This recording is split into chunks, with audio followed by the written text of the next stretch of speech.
I'm going to be straight up with you guys right here and now. I hate the fact that Rose didn't find out that Sid is Shadow. And I get why, before everyone in the comments says, oh, that was done intentionally. I still don't like it. I really don't like it. I get the fact that it's going to be some big reveal later, that's going to be some shocking revelation, but I really dislike the fact that she did not find out. I gotta say, didn't care for it. That being said, the rest of the episode was pretty damn crazy. I have to admit, it was pretty wild. And it comes to no surprise to anyone, I'm sure, that Rose has joined Shadow Garden. This was actually kind of foreshadowed at the end of, was it episode 1 or the beginning of episode 2? But this was shown then, and we didn't know about it. Or at least some of you didn't. Now, as crazy as this episode was, we did not get a season 2 announced at the end of it. But here's the thing. It was announced that the Eminence in Shadow is going to have a very special broadcast literally 1 week from today on the 22nd. And they said it's going to be a huge announcement. And I'm telling you guys now, it's almost certainly going to be season 2. For sure. So I'm excited for that. I will definitely bring you guys that news if it happens. But besides that, let's get into this crazy, very sad finale, because it's over, of the Eminence in Shadow episode 20 today. Our episode today begins where our last one left off, with Iris's soul being completely crushed. She is humiliated in front of the entire kingdom here. And it's here she watches Mundane walk off to go help Rose. She sees him transform into Shadow. And her entire world is rocked right here. The man who's put the kingdom on its head, who in her opinion has ruined everything, has been in front of her the whole time. And she is furious. But we'll come back to that, because it's here we actually transition to her father, as we hear, we've taken all the guests of honor to safety. But I seriously doubt this battle will remain inside the stadium, sir. As the king asks, where's Perv Asshat? And they tell him that he's on a carriage heading for the outskirts of the royal capital. Judging from his route, we believe he intends to return to the Oriana Kingdom without stopping at the embassy. He's running with his tail between his legs, guys. As the king asks, what of the body of King Garrick? As they tell him that it's safely in our custody, and he tells them, treat it with the utmost care and respect. As the king tells his aides, when returning it to the Kingdom of Oriana, make sure to go through Marquise Grant. As they say, sir, that's a leader of the anti-chancellor faction. Wouldn't that risk provoking a civil war? But the king realizes that we are long past that point, as he says, our kingdom will need time to fortify itself for war. The darkness that has been lurking in the shadows of history since ancient times has taken on a deeper hue. It would be foolish to step into that darkness unprepared and risk being swallowed up inside of it. And it's here. It's time to get into the nitty-gritty, baby, as we see Sid fighting Beatrix. And I gotta be honest, guys, I didn't think he would be embarrassing her this much. I thought out of every character we've seen, I just had the feeling that she would put up more of a fight. But Sid is kind of just embarrassing her here. She literally can't even follow his movements.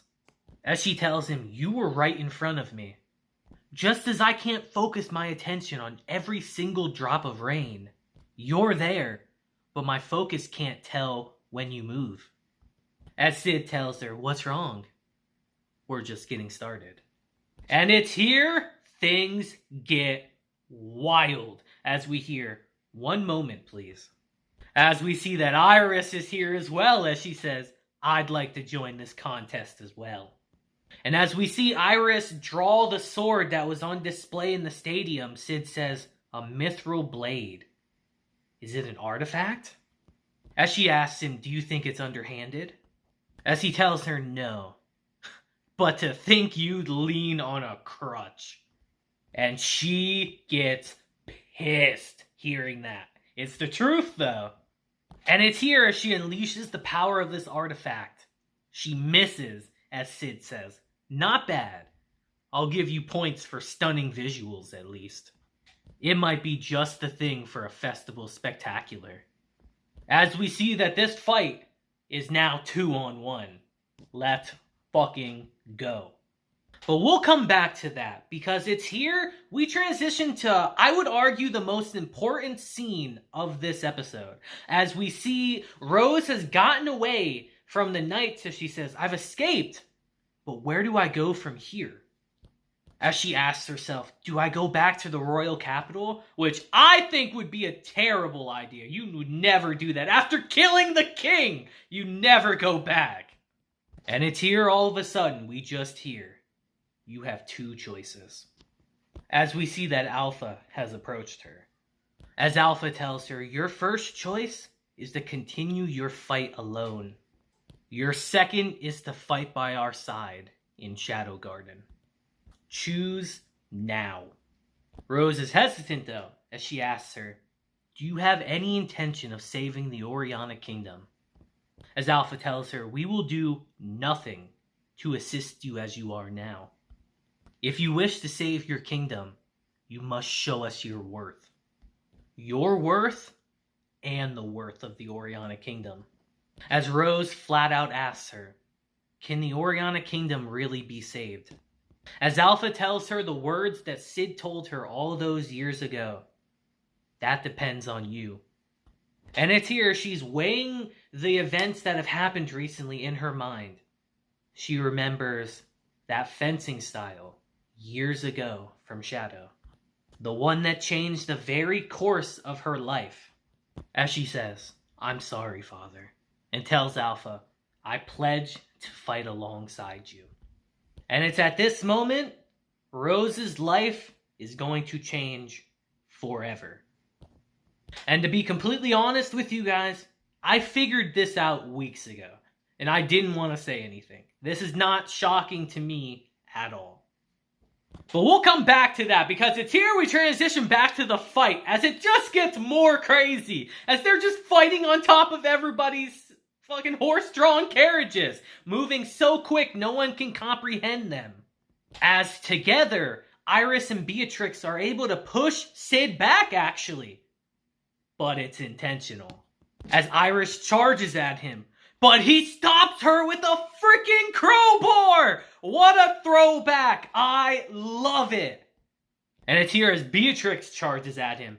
He stops her with one as well. This man is dual-wielding crowbars! As we see, their fight is so intense, it's going across the entire kingdom, and they're destroying everything. And it's here as their fight carries over to the top of a train, because of course it does, we see both of them standing there opposing him. As this man starts twirling the crowbars and says, alright, it's time for round 2. Do try not to fall off, won't you? And it's here as we see their fight start to get more and more intense. Iris asks him, who are you? As he tells her, I'm Shadow.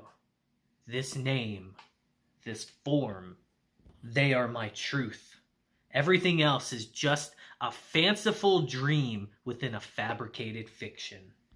And you know, Sid really is kind of like Batman if you think about it. Like how Shadow is his real self and how Sid is just his alter ego, basically. Just like how Batman is really Batman and Bruce Wayne is his just secret identity. As Iris gets heated hearing that again, I swear these sisters make the best facial expressions, man. And as Beatrix attacks him, she asks him, I'm Beatrix. Have we met somewhere before? And he tells her, who knows?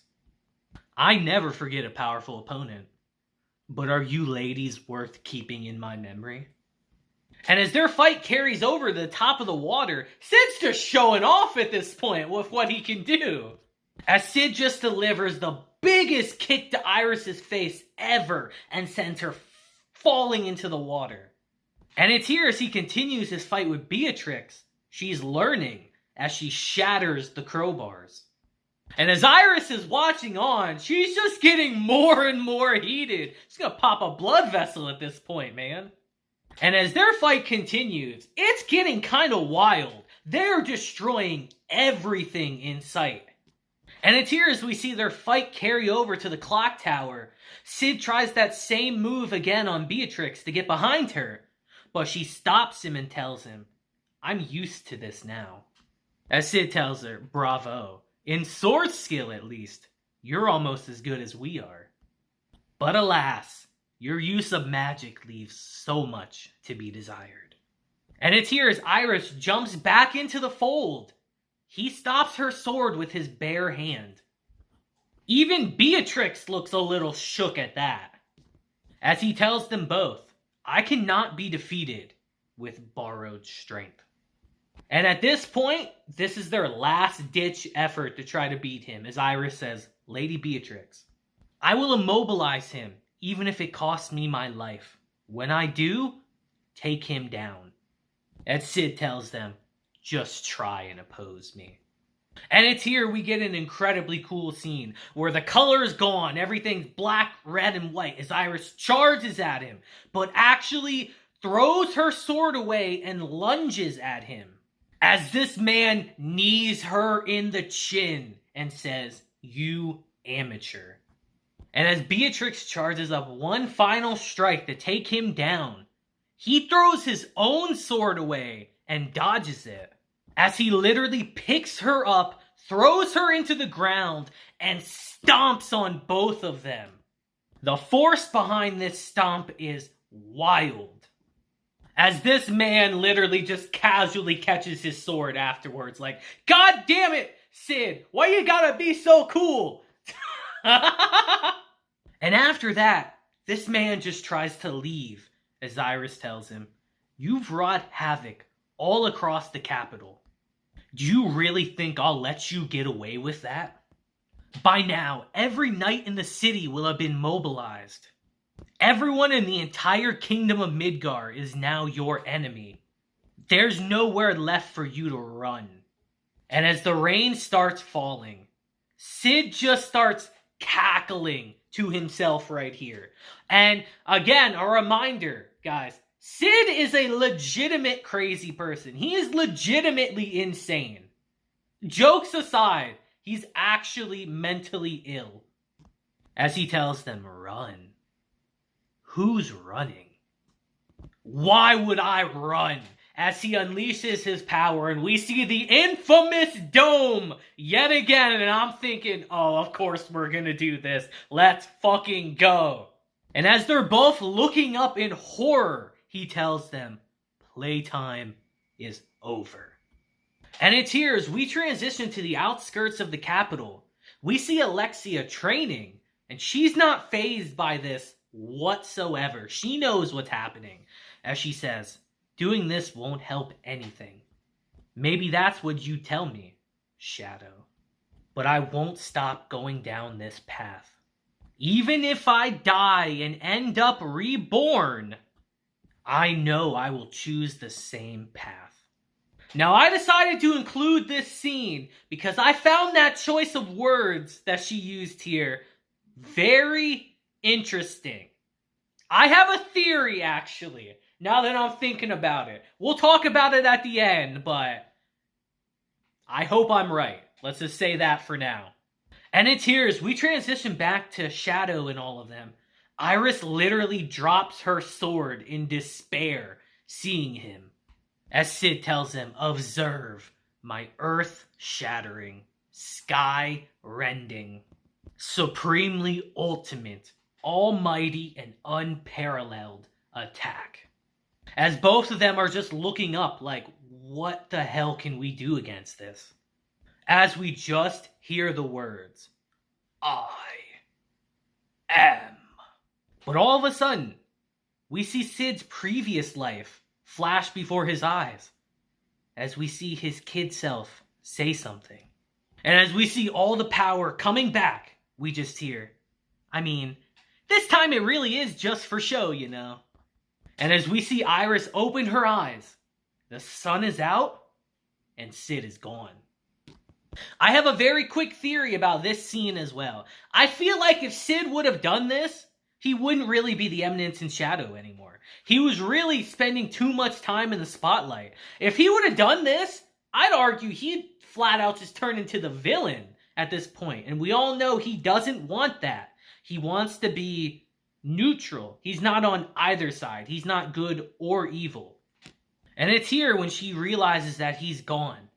Iris breaks down into tears here. Completely destroyed emotionally. Completely embarrassed. And she must feel like a fool. Her whole world shattered. And she can't do anything about it. And it's here we transition to a scene that honestly makes me feel really sad because I felt like this could have been avoided as we hear Shadow, the demon who appeared in the royal capital, was repelled by Princess Iris and Beatrix, the war goddess. But no clues have been found in regards to the whereabouts of Princess Rose, now guilty of killing her father, King Garrick of Oriana. Much remains unknown about the secret society, Shadow Garden, that aligns itself with the demon. The Night Order has rallied all of its forces to apprehend the man they say as the principal offender in all of these incidents. As we see a knife stab into the article, and we see that it's Sherry doing it.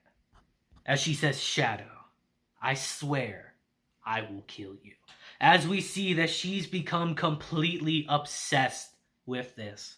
And good nature aside with what he did in regards to Sherry, Sid ruined her life. Flat out. He ruined her life. It's hard to see. And it's here we transition to another interesting scene as we just hear, "You're a disgrace, perv asshat." As Asshat says, "I'm terribly sorry. But as long as the royal family is in the cult's clutches, the girl can't just disappear without a trace. Now that Oriana has lost its king, the nation will be in turmoil. She won't be able to ignore that." As the man says, "I hope you're right. Try not to disappoint me, asshat." And I can only assume that this man is probably a member of the Knights of Round. Probably a pretty high-ranking one at that. So I'm very much looking forward to seeing more of him. But it's here as we transition to Iris seeing Beatrix off. She tells Iris flat out, "You're better off not obsessing over this. There are many entities that mortals cannot hope to rival." But Iris tells her, "Don't worry. I'm not capable of staying still for too long." And as we see the look on her face, it looks to me like Sid has ruined another life, which is wild. And it's here we transition to an extremely interesting scene as we see Rose is in Baron Kagano's domain, Sid's father's domain. As Alpha tells her, "By here, we go on foot." And it's here as they start walking through the woods, Alpha tells her, "When Shadow visited these mountains, he battled the Mist Dragon. The defeated dragon dubbed him ruler of this realm and bathed him in dragon's breath." And as we see the mist clear, we see the ancient capital of Alexandra, Shadow Garden's base of operations. And as we transition inside, we just hear, "Lambda, we have a new recruit. Train her." And as she walks away, she tells her, "Show us your power." And it's here Lambda says, 664, 665, to me, we have a new recruit. I'm putting her in your squad. And they definitely seem like innocent girls, but I'm sure they're anything but. As she addresses Rose as number 666, she says, "Here, that number will be your name." As she rips her clothes off and says, "You are now nothing, a nobody. You will cast away your name, your clothing, everything, and you will become a pure, unadulterated soldier." And it's here as Oriana sees the wrapper from Sid and all the memories flash through her mind. She watches it get cut to pieces. As Lambda tells her, "I said to cast away everything." as Oriana breaks down into tears and starts sobbing. And it's here as we transition to our final scene of the episode and season.